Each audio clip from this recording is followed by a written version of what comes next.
이 시간 우리에게 주시는 하나님의 말씀은 구약성경 예레미야 애가 5장 15절에서 16절의 말씀입니다. 예레미야 애가 5장 15절에서 16절의 말씀입니다. 찾으셨으면 우리 함께 말씀을 봉독하시겠습니다. 우리의 마음에는 기쁨이 그쳤고 우리의 춤은 변하여 슬픔이 되어 싸우며 우리의 머리에는 면류관이 떨어져 싸우니 오호라 우리의 범죄 때문이니이다. 아멘. 주님 우리의 마음을 여시어 말씀을 깨닫게 하옵소서.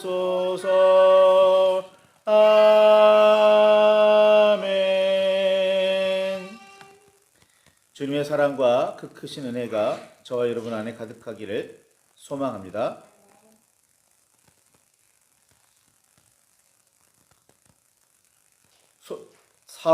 사무엘 다음에 선지자 사무엘 다음에 사울이 왕위에 오르고 다윗, 솔로몬에 이르기까지 이스라엘은 통일 왕국이었습니다.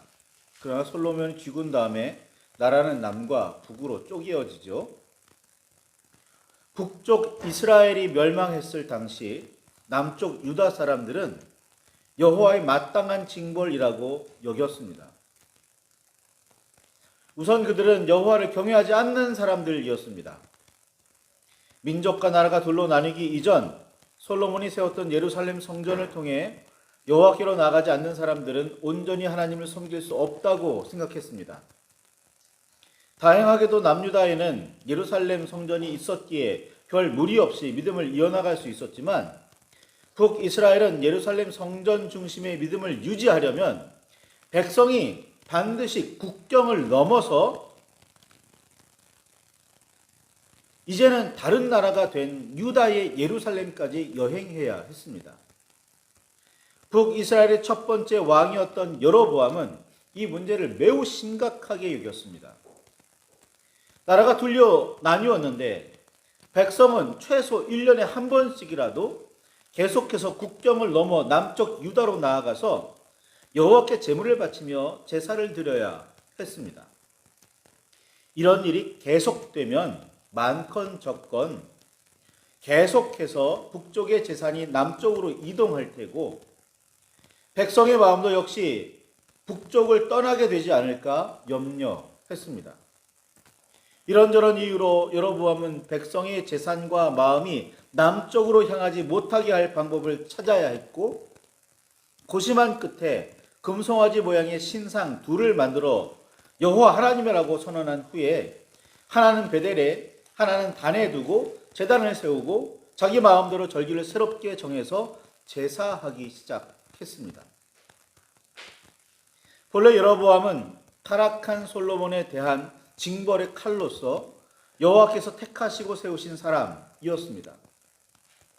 그러니 어려움과 문제가 발생했을 때 여호와를 의지하여 해결책을 찾았다면 얼마든지 여호와의 지혜가 여로보암을 선하게 이끌었을 것입니다. 그런데 여로보암은 자기 마음대로 일을 처리했고 가장 좋은 해결책을 찾았다고 생각했습니다.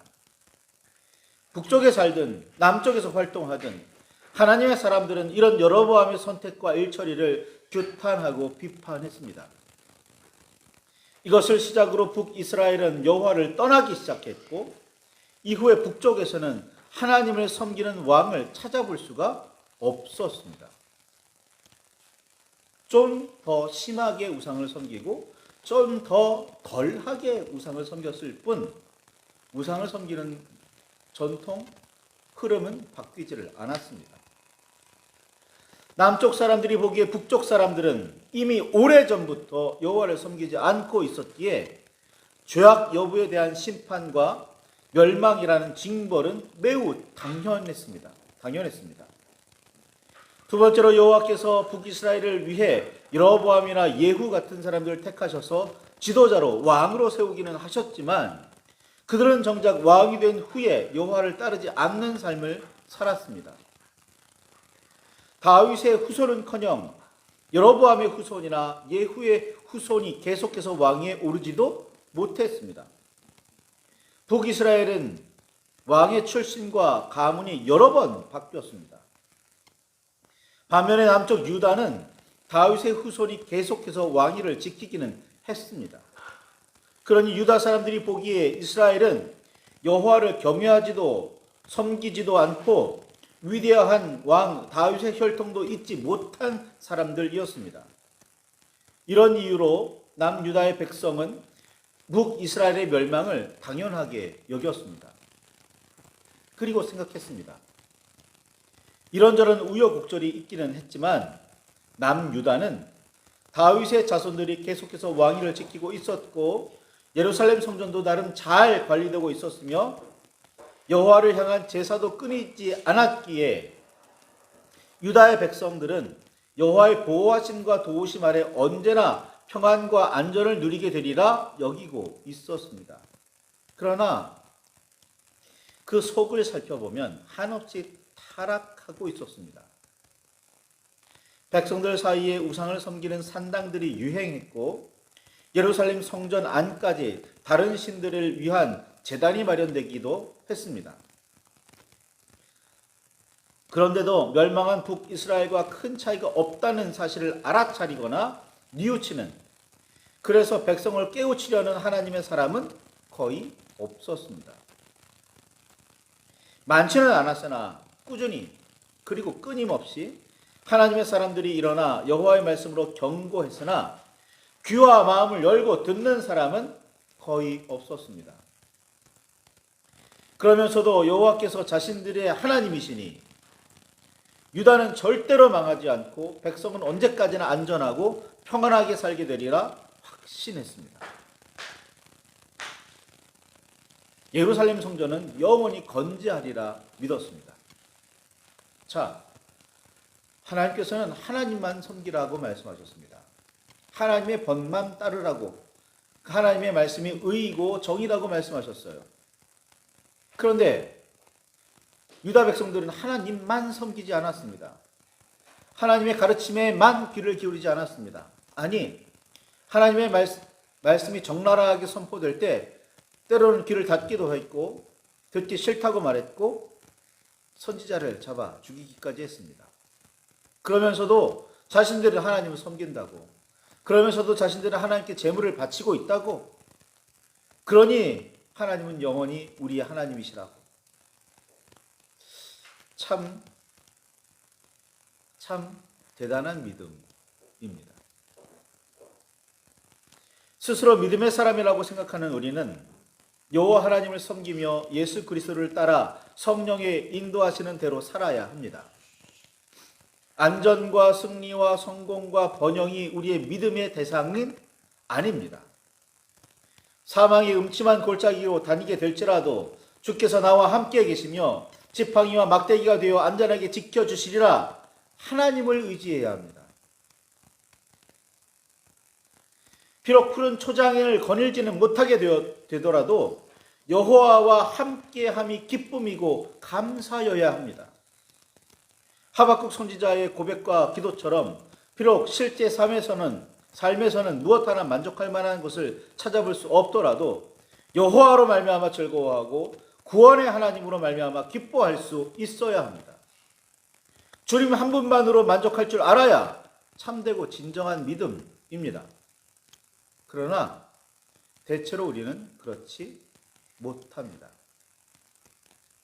우리는 주님도 함께 계셔야 하지만 물질적 만족과 세속적 성공도 따라야 기뻐합니다.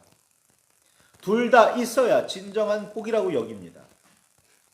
아니 어쩌면 여호와를 섬기며 그리스도를 따르지 않더라도 물질적 풍요만 있으면 된다고 여기는지도 모릅니다. 오늘 우리의 현실은 지극히 물질 만능주의 혹은 물질 제일주의의 시대를 살고 있습니다. 우리는 마태복음 6장 24절에 있는 것처럼 한 사람이 두 주인을 섬기지 못할 것이니 혹 이를 미워하고 혹 저를 사랑하거나 혹 이를 중히 여기고 저를 경히 여김이라 너희가 하나님과 재물을 겸하여 섬기지 못하느니라 라는 예수님의 말씀을 귀를 깨끗이 씻고 주의하며 들으며 마음에 깊이 새겨야 합니다. 물질적 그리고 세속적 복이 없어도 여호와 하나님을 온전히 섬기며 예수 그리스도를 바르게 따르겠느냐고 성경은 우리에게 계속해서 묻고 또 묻습니다. 여호와께서 욥의 온전함과 정직함을 칭찬하셨을 때 사탄은 이렇게 말하며 반박했습니다. 주께서 그와 그의 집과 그의 모든 소유물을 울타리로 두르심 때문이 아니니까. 주께서 그의 손으로 하는 바를 복되게 하사 그의 소유물이 땅에 넘치게 하셨음이니이다. 사람이 그의 모든 소유물로 자기 생명을 바꾸올지라 라고 말입니다. 하나님께서 욥에게 재산을 풍성히 주시고 잃지 않도록 지키시며 날마다 더하시기에 욥이 여호와를 경외해야 한다는 주장이었습니다. 몸이 건강하고 생명의 지장만 없어도 복이라고 여기며 여호와를 섬길 것이라고 이의를 제기했습니다. 욥의 위대함은 소유를 모두 잃고 생명의 위협을 받을 만큼 심각한 질병에 걸렸어도 여호와를 향한 신뢰와 믿음을 잃지 않았다는 사실입니다.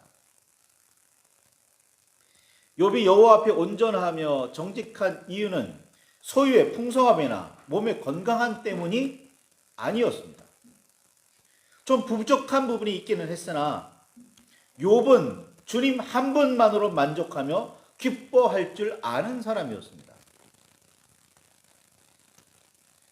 반면에 욥의 아내나 친구들은 여호와 앞에서의 온전함과 정직함은 물질적 풍요와 건강으로 증명된다는 주장을 펼쳤습니다.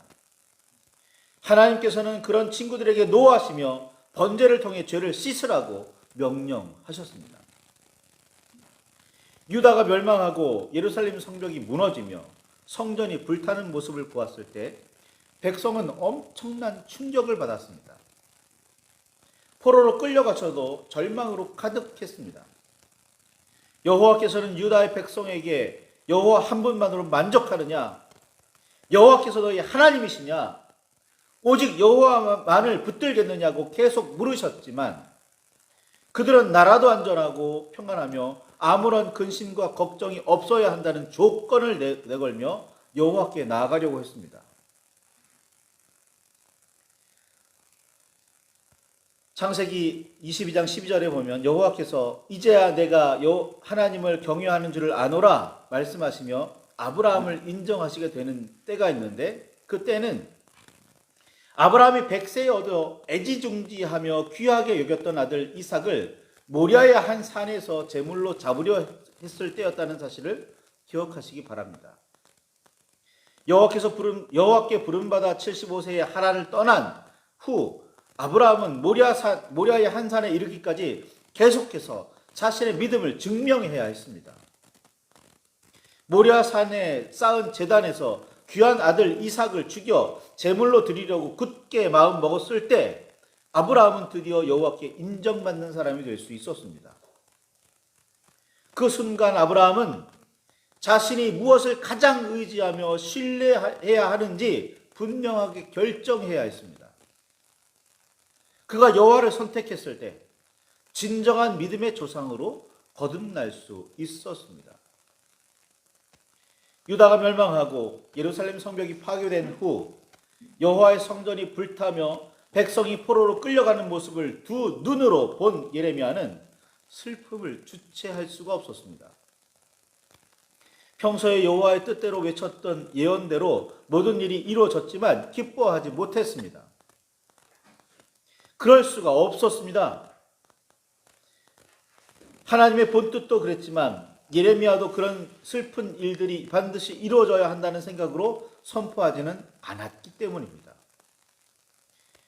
예레미야 애가 3장 33절을 보면 주님께서 인생으로 고생하게 하시며 근심하게 하심은 그의 본심이 아니라고 분명히 말씀하고 있습니다. 하나님은 우리를 행복하게 하시고 편하게 하시길 원하시는 분이지 고생하게 하는 것이 하나님의 본래 뜻이 아니라는 겁니다. 하나님께서 그러셨듯이 예레미야도 예언의 말씀을 듣고 죄를 깨달아 돌이키기를 바랐고 징벌과 멸망이 아니라 회개와 구원이 일어나 그를 기대했습니다.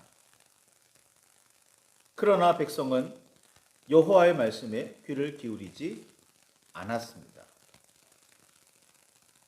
믿음은 들음에서 나는데 듣지를 않으니 시작조차 이루어지지 않았습니다. 그게 멸망할 당시 유다의 현실이었습니다. 그런데도 여호와께서는 우리를 영원히 지키셔야 한다. 예루살렘 성전이나 예루살렘 성은 무너질 수 없다. 라는 믿음은 어디에 근거한 걸까요? 결국 징벌을 피할 수 없었고 멸망과 포로는 이루어졌습니다. 예레미야 애가 5장 15절과 16절에 있는 것처럼 우리의 마음에는 기쁨이 그쳤고 우리의 춤은 변하여 슬픔이 되어 싸우며 우리의 머리에서는 면류관이 떨어져 싸우니 라며 눈물을 흘려야만 했습니다. 그리고는 오호라 우리의 범죄 때문이니이다 라고 고백했습니다. 예레미야는 모든 불행한 사건의 원인이 여호와 앞에서 행한 범죄 때문이라는 사실을 분명하게 지적하며 인정했습니다. 그러나 이러한 회개는 백성 모두의 생각이나 마음이 아니었습니다. 예레미야를 비롯한 몇몇 진정한 하나님의 사람들의 목소리였을 뿐입니다. 예레미야의 슬픔은 이런 면에서 한층 더 깊어질 수밖에 없었습니다. 깨닫는 사람이 없구나. 아니, 듣는 사람조차 없구나. 하나님을 찾는 것은 차치하고라도 말씀에 귀 기울이는 사람조차 없구나. 자신이 무엇을 잘못했는지 깨닫지도 못하고 인정하지도 않고 회개할 생각은 더욱더 없이 그저 보호와 안전과 평안과 승리만 바라는구나 라고 말이죠. 믿음의 사람이라면 우리는 먼저 하나님의 나라와 하나님의 의를 구해야 합니다. 그렇게 하면 물질적 삶에 필요한 모든 것이 우리 주님에 의해 더해지고 넘치도록 채워집니다. 이는 주님의 말씀이며 약속입니다. 그러나 우리는 먼저 해야 할 것을 나중에 하고 나중에 해도 되는 것을 먼저 요청하는 잘못을 지금도 저지르고 있습니다. 예레미야의 눈물이 마를 날이 과연 언제쯤일까요? 우리 주님의 탄식이 그칠 날이 과연 언제쯤일까요? 우리 그렇게 기도하잖아요. 주님 이번 문제만 해결해 주시면, 주님 이 질병에서 저를 건져만 주시면 온전히 하나님을 위해서 살겠습니다. 앞뒤가 바뀐 거라니까요. 이해가 되세요? 이해가? 먼저 하나님의 나라와 하나님의 의를 구하는 거예요. 먼저 복을 구한 다음에 하나님의 뜻대로 살겠습니다. 아니라고요.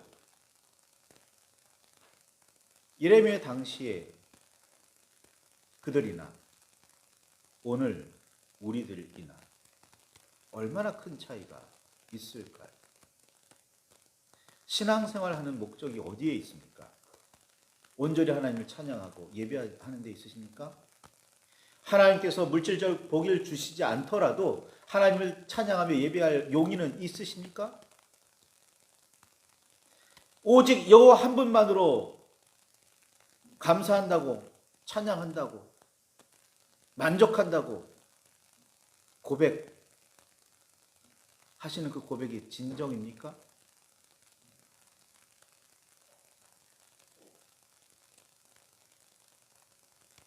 무화과 나무에 열매가 없고 포도나무에 송이가 없고 우리의 외양간에 양과 소가 없어도 오직 여호와 한 분만으로 기뻐하고 계십니까?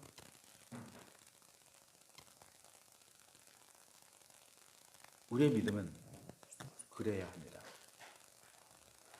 먼저 하나님의 나라와 하나님의 의를 구하는 믿음이 진정한 믿음이지, 거기에 뭔가 토를 다는 믿음은 참되다고 말하기가 어렵습니다. 말씀을 붙들고 깊이 묵상하시기 바랍니다. 깊이 깨달으시기 바랍니다.